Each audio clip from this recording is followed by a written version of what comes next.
Bienvenue, merci en tout cas de prendre ce temps pour écouter sa parole et je prie que sa parole, ce message puisse vous fortifier votre foi.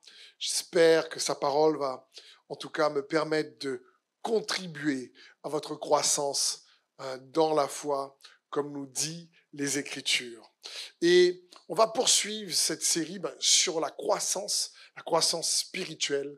Et le titre du message d'aujourd'hui, c'est « Aller de l'avant malgré les défis ».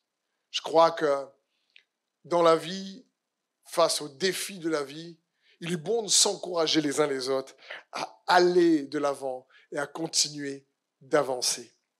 Dans Jérémie, au chapitre 7, au verset 23, la Bible dit « Mais voici l'ordre que je leur ai donné. Écoutez ma voix. Et je serai votre Dieu, et vous serez mon peuple. Marchez dans toutes les voies que je vous ai prescrites, afin que vous soyez heureux. » Waouh! Puissant ici passage. Avant de lire la suite, ici, l'Éternel dit « Marchez dans toutes les voies que je vous ai prescrites, et vous serez heureux. » C'est magnifique. Dieu nous encourage à suivre sa volonté. Il y a des bénéfices à cela. Au verset 24 de Jérémie 7, la parole continue en disant « Mais ils n'ont point écouté, ils n'ont point prêté l'oreille, ils ont suivi les conseils et les penchants de leur mauvais cœur. Ils ont été en arrière et non en avant. » Je veux dire, Dieu désire que nous puissions marcher dans ses voies pour aller de l'avant. Ici, le prophète Jérémie partage ce qu'il reçoit de Dieu parce que le contexte dans lequel ils sont n'est pas facile. Le peuple est réellement dans un contexte difficile, à Babylone pour une partie, et donc dans un pays étranger, c'est compliqué. Le prophète Jérémie, c'est pas facile aussi pour lui, mais pourtant Dieu les encourage à aller de l'avant et non pas en arrière. Il est en train de dire, eux, ils ont choisi d'aller en arrière. Mais la Bible dit que ces choses ont été écrites pour notre enseignement. Dans Exode 14, par exemple, au verset 15, ici, quand le peuple a quitté l'Égypte avec Moïse, il est en route vers la terre promise, en passant par le désert, il est écrit « L'Éternel dit à Moïse, « Pourquoi cries-tu vers moi ?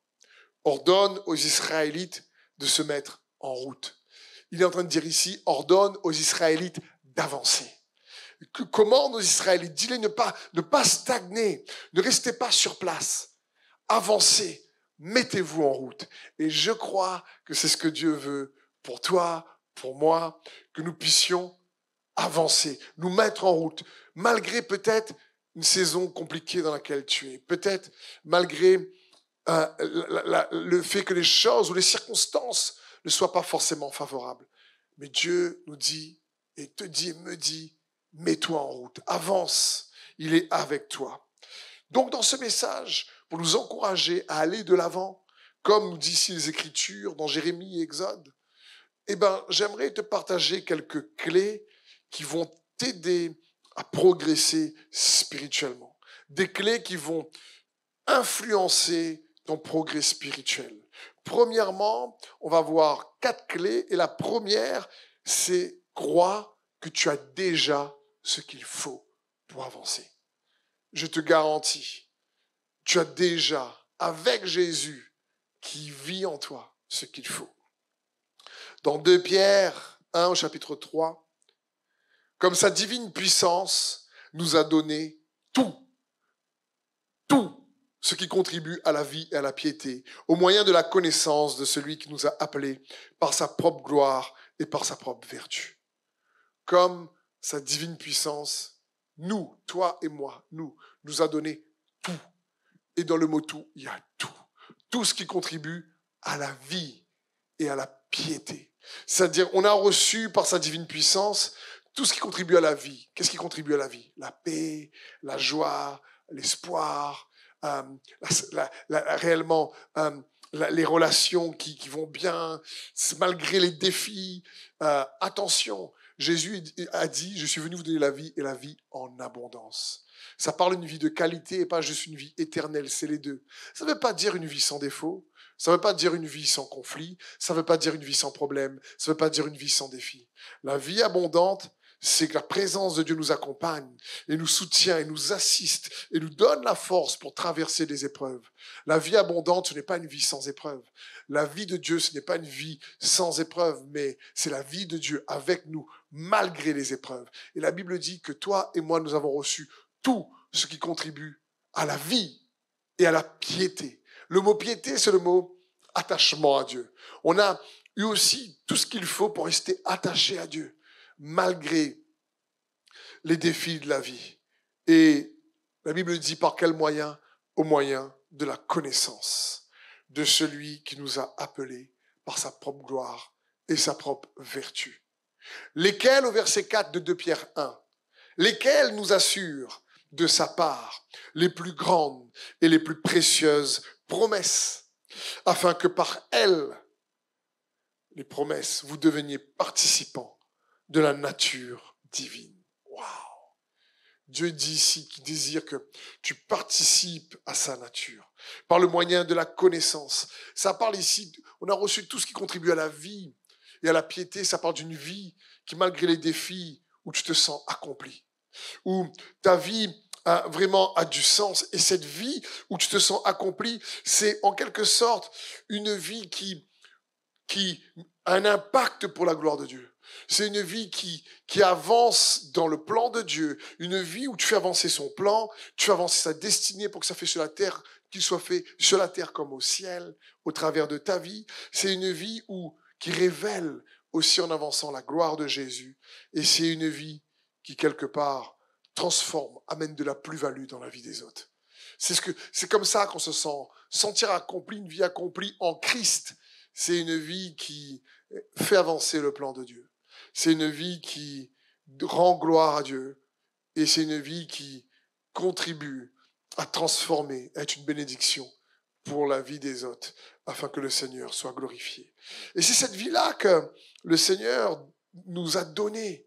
Et la Bible dit qu'on a reçu tout, toi, moi, ce qui contribue à la vie et à la piété, au moyen de la connaissance de celui qui nous a appelés, au moyen de la connaissance de Jésus-Christ. Donc, ce sentiment, quelque part, d'accomplissement dans notre vie chrétienne vient de le fait qu'on apprend à mieux connaître Jésus.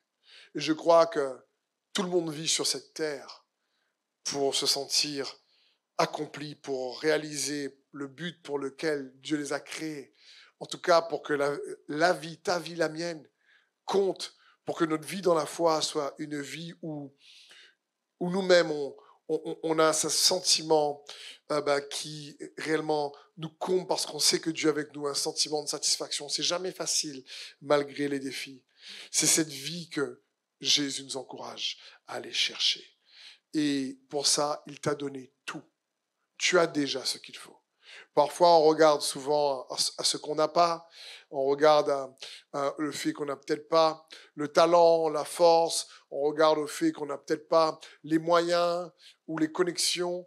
Mais si tu as le Seigneur, alors lui, il est capable de t'ouvrir les portes que personne ne peut, d'amener les connexions que lui veut, parce que lui, il est capable. Et donc, j'aimerais t'encourager à aller chercher ses promesses. J'aimerais faire écho ici à ce que Josué dit dans Josué 18 au verset 3. Dans l'Ancien Testament, il va dire aux enfants d'Israël, « Mais jusqu'à quand négligerez-vous de prendre possession du pays que l'Éternel, le Dieu de vos pères, vous a donné ?» Il nous a donné tout ce qui contribue à la vie. Et l'Ancien Testament est une ombre des choses à venir. La vérité est en Christ. Donc ici, quand Josué dit aux enfants d'Israël, « Mais jusqu'à quand allez vous négliger de prendre possession du pays que l'Éternel a donné à vos pères ?»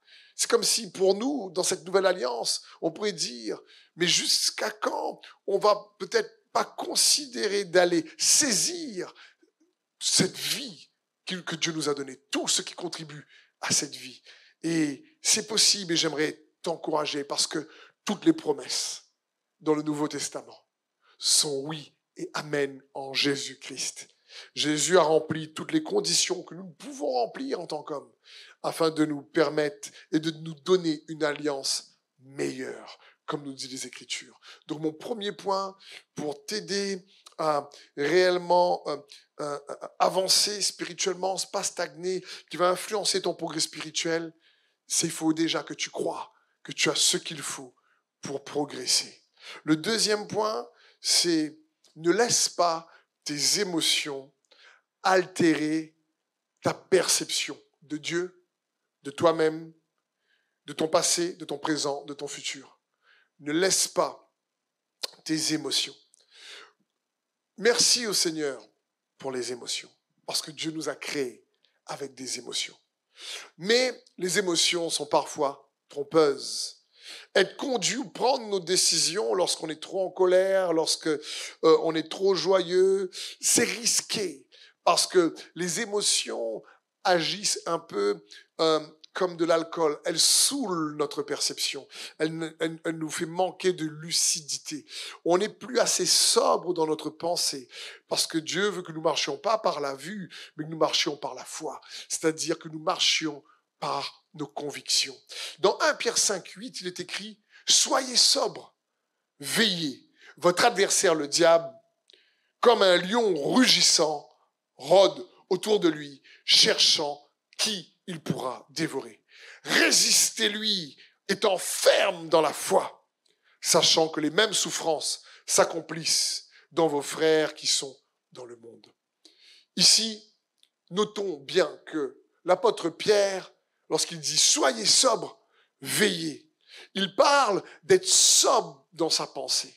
Il parle ici de rester lucide, de ne pas laisser justement les émotions venir saouler. Il parle de ne laisse pas, par exemple, l'amertume, la rancune, la jalousie, la convoitise venir saouler nos perceptions. Ne laisse pas ces choses-là venir donner l'avantage au diable qui rôde comme un lion rugissant. Mais dit, mais résiste. Comment on résiste? C'est pas avec nos émotions, c'est avec des convictions ancrées en Jésus-Christ avant toute chose. Et on va prendre un exemple pour illustrer ce deuxième point. Ne laisse pas donc tes émotions altérer ta perception avec le roi David.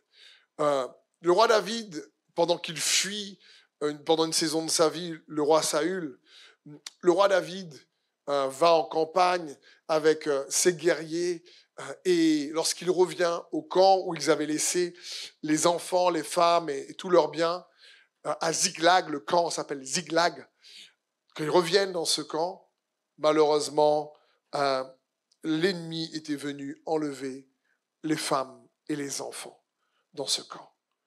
Et on voit ça dans 1 Samuel 30 au verset 3.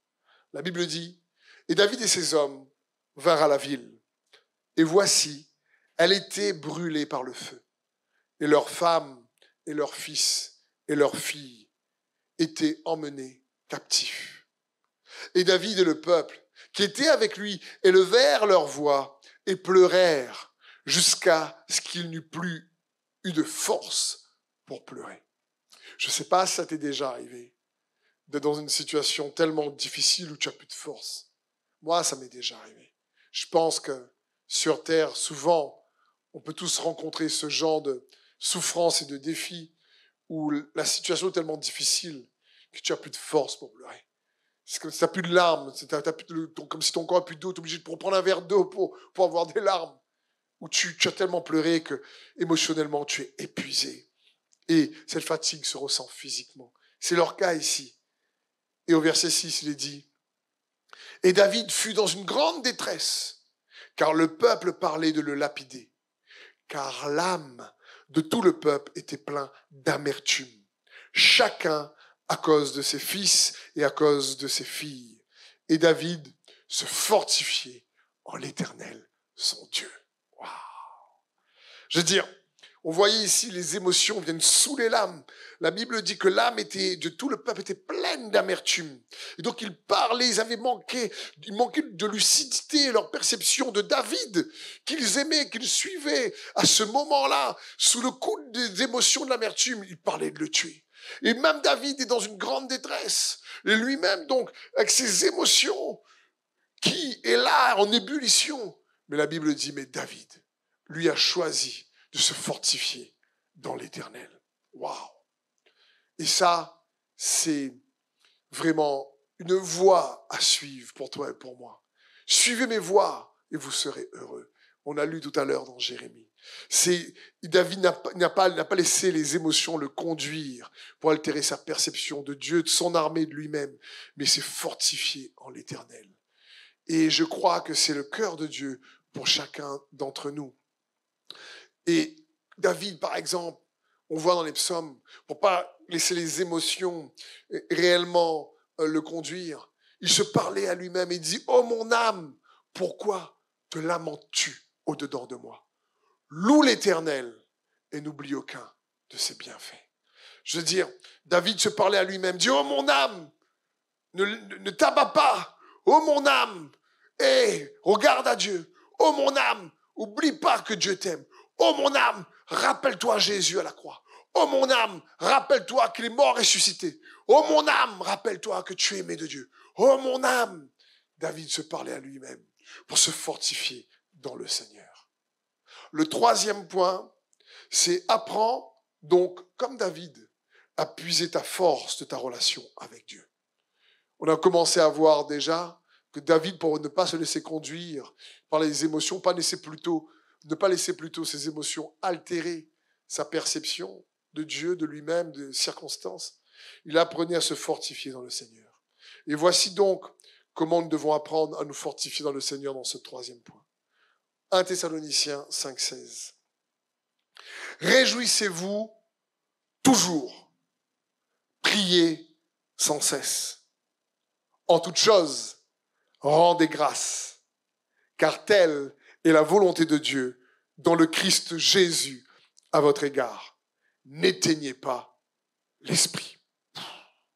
Extraordinaire, une combinaison ici, une compilation de versets 16, 17, 18, 19, riche en enseignement pour nous. C'est comme si, pour se fortifier dans le Seigneur, la parole de Dieu nous dit « Protège ta joie en rendant grâce lorsque tu pries. Protège ta joie en priant sans cesse. Réjouis-toi, prie sans cesse. Protège ta joie dans la prière en faisant monter vers Dieu en toutes choses, et non pas pour toutes choses, des actions de grâce. Et alors, tu n'éteindras pas l'esprit. Alors, le feu de l'esprit va continuer à garder ta connexion avec Dieu. Parce qu'on a besoin de préserver, de protéger ce feu du Saint-Esprit. C'est le feu du Saint-Esprit qui nous rend lucides. C'est le feu du Saint-Esprit qui nous permet de rester connectés avec Dieu. Un peu comme dans l'Apocalypse, lorsque Jésus dit à l'église d'Éphèse, ça tu fais bien, ça tu fais bien, ça tu fais bien. Mais ce que j'ai contre toi, c'est que tu as perdu le feu. Tu as abandonné le feu de ton premier amour. Et Jésus dit, attention, si tu le retrouves pas, si tu ne te repens pas, alors il y aura une déconnexion qui va arriver. Et la Bible dit, n'éteignez pas l'esprit. Réjouissez-vous. Priez sans cesse. Rendez grâce à Dieu en toutes choses, car c'est la volonté de Dieu dans le Christ. Jésus, à ton égard, à mon égard, n'éteignez pas l'esprit. Et je prie pendant que tu me regardes, que le Saint-Esprit te touche, t'embrase, et qu'il augmente ton feu. Quelles que soient les circonstances, il est avec toi dans les circonstances. Et désire, comme le roi David, que tu apprennes à extraire de ta relation avec Jésus, de ton unité, de ton union avec Jésus, la force intérieure, car celui qui vit en nous est plus fort que celui qui vit dans le monde. Celui qui vit en toi est plus fort que celui qui vit dans le monde. Donc voilà une des manières de puiser, de se fortifier dans le Seigneur. Une autre manière, c'est de méditer sa parole jour et nuit et de trouver la force et le courage que nous donnent les Écritures. La Bible dit dans Josué 1,8 que ce livre de la loi ne s'éloigne pas de ta bouche. Médite-le jour et nuit afin que tu prennes garde à faire selon tout ce qui est écrit. Car alors tu feras réussir tes voies et alors tu prospéreras. Waouh! Bien sûr, nous sommes sous le livre, si je puis dire, de la grâce. Nous sommes dans l'alliance de la grâce. Nous sommes pas sous l'alliance de la loi, comme dans l'Ancien Testament, mais nous sommes dans le Nouveau Testament, scellés par le sang de Jésus-Christ qui t'a racheté et qui m'a racheté. Mais comprenons bien ici, il y a un principe spirituel puissant. C'est que ce livre de la loi ne s'éloigne pas de ta bouche. La parole de Dieu ne dit pas de ton cœur ou de ta pensée, mais de ta bouche. Médite-le jour et nuit. Ça parle que jour et nuit. Déclare. Il faut que ça sorte de ta bouche. Il faut que tu entendes comme le roi David qui dit « Oh mon âme !» Il parle à lui-même. Loue l'Éternel et n'oublie aucun de ses bienfaits. Il se rappelle de rendre grâce à Dieu pour les bienfaits, pour pas éteindre le feu, la passion pour Dieu, même s'il y a une pression extérieure qui cherche à venir étouffer ce feu. Parce qu'il y a un principe puissant. La Bible dit dans Romains 10, car celui qui croit dans son cœur, Dieu le déclare juste. Mais celui qui affirme de sa bouche, Dieu le sauve. Dieu délivre de la bouche lorsqu'on croit dans notre cœur. C'est pour ça que c'est important chaque jour de déclarer ce que Dieu a pour toi en méditant sa parole. Pourquoi ? Parce que dans sa parole, vous savez qu'est-ce qu'il y a ? Dans sa parole, oui, il y a les prophéties qui concernent Jésus. Mais dans sa parole, il y a les promesses. Dans sa parole, il y a les principes. Et j'aimerais t'encourager à comprendre que ce que Dieu veut, c'est que tu déclares ses promesses pour toi. Un exemple. Imaginons que, peut-être toi qui me regardes, tu as un défi de finance, ou un défi de relation, ou un défi de santé, ou un défi de travail, un défi familial, je ne sais pas. Quels sont tes défis ? Mais je veux t'encourager de manière pratique. Va chercher dans la parole les promesses à propos qui répondent à ton défi. Comme, par exemple, si tu es dans le manque, quel qu'il soit, voici une promesse dans le psaume 23. « L'Éternel est mon berger, je ne manquerai de rien. » Et tu déclares cette promesse sur ta situation chaque jour. Parce que la parole de Dieu nous révèle Christ, mais la parole de Dieu est remplie de promesses pour que par elle, comme on a lu tout à l'heure, nous puissions devenir participants à la nature divine de Christ qui vit en nous. Et puis, la parole est faite de principes, c'est-à-dire de manière de fonctionner, de manière de procéder. Ça s'appelle les voies de Dieu. Dans Ecclésiaste 10 au verset 15, il est écrit « Le travail de l'insensé le fatigue parce qu'il ne sait pas aller à la ville. » C'est un verset ici peut-être un peu étrange, peut-être que c'est la première fois que tu l'entends, même si tu l'as déjà lu, tu ne l'as pas forcément retenu, mais ici, le point important dans ce verset d'Ecclésiaste 10-15, c'est le suivant. Il dit que le travail de l'insensé le fatigue parce qu'il ne sait pas aller à la ville. Ça signifie quoi ? L'insensé, il travaille beaucoup pour vendre le produit de son travail à la ville. C'est là qu'il y a le lieu de commerce où il peut réellement tirer profit et avantage de son travail. Mais comme il ne trouve même pas la ville, eh ben, il se fatigue en réalité. Parce qu'il a travaillé, mais son travail n'a pas été fructueux, n'a pas apporté les bénéfices, parce qu'il ne trouve pas la ville. Ça parle ici qu'il ne comprend pas, il ne se repère pas comment, dans la manière dont Dieu fonctionne, parce que c'est ce que Dieu désire. Par exemple, imaginons que ton défi remplace le mot défi ou problème ou difficulté ou tempête par le mot montagne. Qu'est-ce que la parole de Dieu nous promet par rapport aux montagnes qui sont en face de nous ?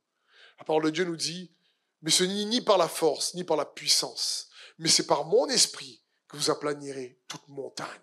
Waouh! Un autre passage nous dit également, mais qui es-tu, grande montagne, devant Zorobabel? Et là, oui, le verset poursuit, ce n'est ni par la force. Donc, là, Jésus lui-même va nous dire, mais parle à la montagne, déclare à cette montagne. Si tu as un peu de foi, tu dis à la montagne, hey, sors de là et jette-toi dans la mer. On voit ici, c'est des promesses. Mais la montagne représente donc vraiment une difficulté.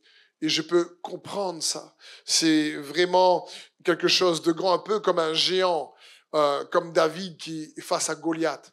Mais d'ailleurs, dans l'histoire de Goliath et de David, il y a des principes que nous pouvons retirer. Il y a des promesses, comme on a vu, par rapport à la montagne, par rapport aux défis, par rapport aux géants. mais il y a des principes à appliquer. Comment David, qu'est-ce qu'il a déclaré de sa bouche, par exemple, pour réellement avoir la victoire sur Goliath? On voit cela dans 1 Samuel 17, au verset 45. David dit aux Philistins, « Tu marches contre moi avec l'épée, la lance et le javelot. Et moi, je marche contre toi au nom de l'Éternel des armées, du Dieu de l'armée d'Israël que tu as insulté. Aujourd'hui, l'Éternel te livrera entre mes mains.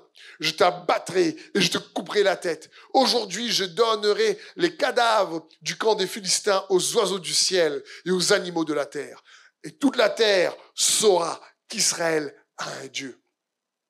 Et toute cette multitude saura que ce n'est ni par l'épée, ni par la lance que l'Éternel sauve, car la victoire appartient à l'Éternel. Et il vous livre entre nos mains. Waouh!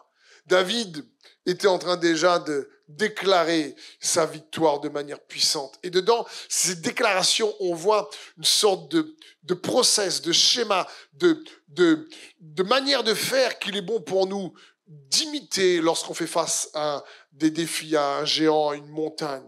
Il va commencer à dire, je marche, moi, toi tu viens contre moi contre l'épée, tu viens contre moi contre le javelot, la lance, mais moi je viens contre toi au nom de l'Éternel. David savait déjà qu'il y avait de l'autorité, qu'il y avait de la puissance et qu'il était envoyé de la part de Dieu. Ça fait déjà la différence. David savait à qui il appartient. Il portait le nom de l'Éternel. Et il dit, moi, je viens avec toi au nom de l'Éternel. Et si tu es un enfant de Dieu, si tu es un chrétien, tu portes le nom de Christ. Et face à ta montagne, tu peux dire au nom de Jésus-Christ, par le nom de celui qui vit en moi, grande montagne, je m'adresse à toi. Parce que tu sais, il affirme qui il est dans son identité en tant qu'enfant de Dieu. En tant qu'envoyé par Dieu, en tant que propriété de Dieu. Il appartient à Dieu. Et puis il continue en disant, aujourd'hui, l'Éternel te livrera entre mes mains. Il sait que sa victoire vient de Dieu. Et là il dit, grâce à l'Éternel, je t'abattrai. Il sait, si tu préfères, qu'il est spirituellement assisté par la force de Dieu. Et ça, c'est super important. Un chrétien est un petit oin, c'est-à-dire c'est quelqu'un qui a de l'onction. L'onction est là pour nous assister. Ça veut dire quoi, être assisté? Ça veut dire que ça rend plus facile une difficulté qu'on doit traverser. Et ici, David sait qu'il était assisté par la force de Dieu. L'apôtre Paul va dire dans les Écritures, mais notre capacité vient de Dieu. Et l'onction que nous recevons, c'est pour nous aider à détruire les œuvres du diable. Et David était conscient de ça. Il dit, mais l'Éternel te livrera entre mes mains. Je t'abattrai, je te couperai la tête. Petite parenthèse, n'oublions pas que là, on est dans l'Ancien Testament. Dans le Nouveau, on n'est pas là à couper la tête de quiconque. On parle ici de manière spirituelle dans le Nouveau Testament.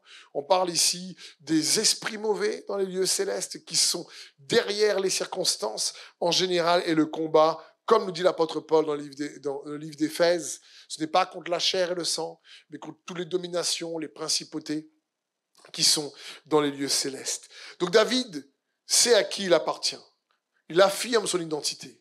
Il sait qu'il envoie. Il sait qu'il est assisté spirituellement et il déclare donc la victoire. Il dit, je t'abattrai. Il dit, c'est l'Éternel qui nous donnera la victoire. La victoire appartient à l'Éternel. Et surtout, il donc prophétise sa victoire et il déclare que c'est pour rendre gloire à Dieu. C'est pas pour lui. Il dit, car la victoire appartient à l'Éternel.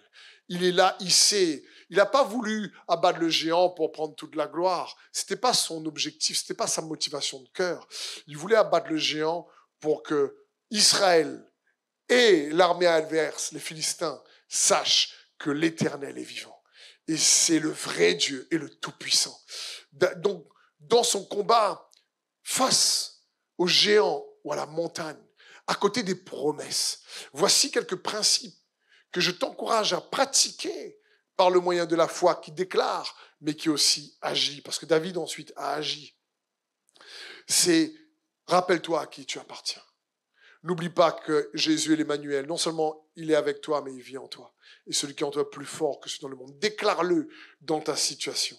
Rappelle-toi que le Saint-Esprit a été envoyé pour que tu reçois l'onction nécessaire pour détruire le joug du diable. Et qu'il est là pour t'assister par sa puissance spirituelle. C'est le cœur de Dieu, parce que Satan est esprit. Et donc on ne peut pas l'affecter, lui et ses démons, de manière naturelle. Par contre, par la puissance de la foi en Jésus, par la puissance du Saint-Esprit, on peut parler à la montagne. Et oui, ce n'est ni par la force humaine. Oui, ce n'est ni par la puissance humaine. Mais c'est par mon esprit que vous aplanirez toute montagne, nous dit le Seigneur. Et donc, il déclare cette déclaration. Et surtout, il déclare sa victoire. Et surtout, il désire que ce combat rende gloire à Dieu et que tous puissent voir qu'il a été assisté par Dieu, parce que par lui-même, ses propres forces, il n'aurait pas été capable de le faire. C'est comme si David voulait absolument qu'au travers de ce combat, on puisse voir la main de Dieu sur sa vie. Et je veux déclarer que la main de Dieu est sur ta vie. Je veux déclarer que c'est ce que Dieu désire faire pour toi. C'est que la main de Dieu soit vue dans ta vie et que les gens autour de toi disent « Oui, Dieu est avec toi ». Moi, je le crois et je veux le recevoir avec foi et je t'encourage à le recevoir également dans le nom de Jésus. Le quatrième et dernier point, c'est attends-toi du coup à la foi qui voit. Attends-toi à recevoir cette foi qui fortifie. Proverbe 20:12 nous dit « L'oreille qui entend et l'œil qui voit, c'est l'Éternel qui les a fait l'un et l'autre. » Très puissant. L'oreille qui entend. Donc ça signifie qu'il y a des oreilles qui n'entendent pas. C'est pour ça que dans les évangiles, Jésus dit parfois que celui qui a des oreilles pour entendre, entend. L'oreille qui entend et l'œil qui voit, c'est l'Éternel qui a fait l'un à l'autre. Et c'est ce que le Seigneur désire pour toi. Il désire que nous puissions recevoir cette foi qui voit ce que Dieu veut pour nous. La Bible dit que la foi vient de ce qu'on entend et ce qu'on entend vient de la parole de Christ. La foi vient de ce qu'on entend. Si je te dis Ferrari, dans ta pensée, tu vois une voiture rouge. J'espère, tu ne vois pas une tomate rouge. Quand je te dis Ferrari, la première chose, c'est une voiture rouge. C'est un exemple. Parce que lorsqu'on entend une pensée, en réalité, on voit une image en même temps.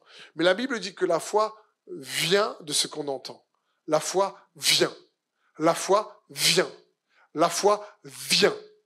Ça signifie, avant qu'elle vienne, elle n'est pas là. Mais quand elle vient, tu sais qu'elle est arrivée.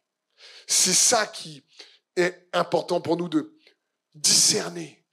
À un moment donné, lorsque tu cherches à te fortifier dans le Seigneur, tu sais que tu as ce qu'il faut, le premier point, pour vivre et une vie qui contribue à la vie et à la piété. Tu ne laisses pas tes émotions altérer ta perception parce que tu apprends à te fortifier dans le Seigneur en puisant de sa force. Parce que tu protèges ta joie, tu pries sans cesse, tu rends grâce à Dieu pour pas éteindre l'esprit, tu médites sa parole, tu sais qu'elle révèle Jésus, qu'elle est remplie de promesses et qu'il y a des principes et que ces principes, tu apprends à les méditer. Qu'est-ce qui va se passer? Alors, le Saint-Esprit va utiliser tout ça pour amener une pensée qui va venir, une image. La foi vient. Et quand ça va arriver, tu vas savoir que cela vient de Dieu. Tu vas voir peut-être une pensée, peut-être une idée, peut-être réellement quelque chose que tu sais que tu n'avais pas pensé, que tu sais qui vient de Dieu. Et tu vas voir quelque chose que tu n'avais pas vu. Et je prie surtout pour que tu puisses voir qu'il est avec toi, qu'il est pour toi. Et la parole de Dieu dit, mais si Dieu est pour vous, qui sera contre vous? Si Dieu est pour nous, qui sera contre nous? C'est un peu la même chose lorsque le Seigneur apparaît à Gédéon. Lorsqu'il apparaît à Gédéon, Gédéon ne voyait que les ennemis, Gédéon voyait que Dieu n'intervenait pas. Mais Dieu avait besoin que Gédéon puisse se voir comme il le voit. Dieu avait besoin que Gédéon puisse se voir comme un vaillant héros, comme un vaillant guerrier.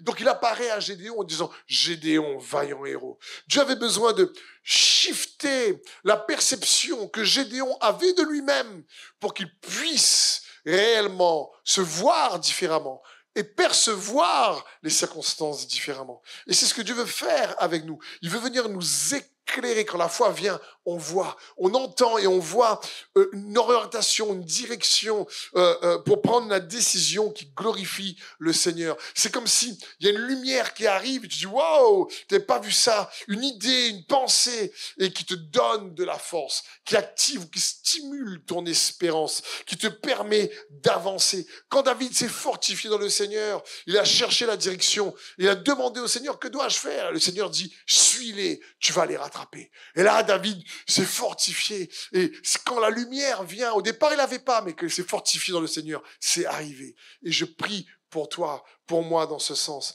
parce que la force de Dieu se trouve dans sa lumière. Dans Habakkuk 3:4, il, à l'éclat de la lumière et de sa main, jaillissent deux rayons. C'est là qu'est le réservoir de sa force. Le réservoir de sa force, c'est le cœur de Dieu. Je prends un exemple qui m'est arrivé dernièrement. Je me lève tôt le matin, un matin dans la semaine, c'était assez tôt, tout le monde dormait à la maison. Je suis dans la salle de bain et dans mon esprit, j'entends le chant du coq. Mais je ne pensais pas du tout au coq ou une poule, pas du tout, j'étais loin de ça. Quand j'entends le chant du coq, je constate que dans ce moment, tout le matin, cette parole que j'ai entendue dans mon esprit vient. Et quand je médite sur le chant du coq, au même moment, je suis dans ma salle de bain et là où j'habite, il n'y a pas de poulailler à proximité. Pourtant, à l'extérieur, au loin, j'entends 3 coqs chanter. Et là, je me suis dit, waouh, il y a quelque chose. Et je vais méditer à ce moment-là dans les Écritures le passage que Pierre a vécu par rapport au chant du coq dans Matthieu 26, 75, où la Bible dit, alors Pierre se souvint de ce que Jésus lui avait dit. Avant que le coq chante, tu m'auras renié 3 fois. Il se glissa dehors et se mit à pleurer amèrement. Et là, je me suis dit, mais qu'est-ce que cela signifie vraiment? Il faut comprendre que Jésus, avant cela, avait dit à Pierre, Pierre, Pierre, Satan t'a réclamé pour te cribler comme le froment. Mais j'ai prié pour toi, afin que ta foi ne défaille point. Et quand tu seras affermi, affermis tes frères. Qu'est-ce qui se passe ici au chant du coq? Il y a un changement qui se passe en Pierre parce qu'il a entendu le chant du coq. Il a entendu. Il faut comprendre que avant que le chant du coq, Pierre, avant qu'il entende le chant du coq, Pierre avait renié Jésus 3 fois. Pierre, qui est un disciple de Jésus, se faisait passer pour quelqu'un qui ne connaissait pas Jésus. Et pourtant, à ce moment-là, il pleure. Mais lorsque Pierre pleure, il est brisé, mais dans ce brisement, il y a une force que le faible dit « je suis force ». Pourquoi? Parce qu'il faut comprendre que signifie le chant du coq. À l'époque, il n'avait pas de montre. Donc, tôt le matin, lorsqu'il fait toujours nuit, tu ne sais pas exactement à quel moment le jour va se lever. Tu sais, approximatif un peu. Et Pierre, ici, est resté debout à suivre Jésus de loin, même s'il a rogné toute la nuit. Et quand il entend le chant du coq, cela signifie qu'un nouveau jour va se lever. Parce que si je te pose cette question, à partir de quand on passe dans une nouvelle journée? À minuit ou lorsque le jour se lève? Ah oui, tu vas me dire c'est à minuit. Parce que ton réveil, ton téléphone change d'heure. Et donc à minuit, on passe dans une nouvelle journée, même s'il fait toujours nuit. C'est exactement la même chose pour le chant du coq. C'est que Pierre, même s'il était en train de pleurer ici de repentance, il était en train de passer. Il y a une nouvelle journée qui était en train de s'ouvrir à lui. Il faisait toujours nuit dehors. Dans les circonstances, on ne voit pas de changement. Mais dans son cœur, le chant du coq a résonné. Dans son cœur, la foi est venue. Dans son cœur, il était en train d'être affermi pour affermir ses frères. Le chant du coq annonce une nouvelle saison. Et quand pour ma part, j'ai entendu moi-même cela, je réalisais que la foi était venue et je regardais les défis de la saison en disant il y a une nouvelle saison, il y a quelque chose de nouveau que Dieu veut me faire comprendre qui arrive. Et je dis Seigneur, je reçois Parce que la foi vient de ce qu'on entend. Et je dis, Seigneur, je déclare. Et en méditant sa parole, en méditant ses principes, alors je me suis dit que même parfois, lorsque dans les circonstances, il fait toujours nuit, mais le chant du coq dans mon cœur, le chant du coq dans ton cœur annonce que là, on est déjà dans une nouvelle journée et que le soleil est sur le point de se lever.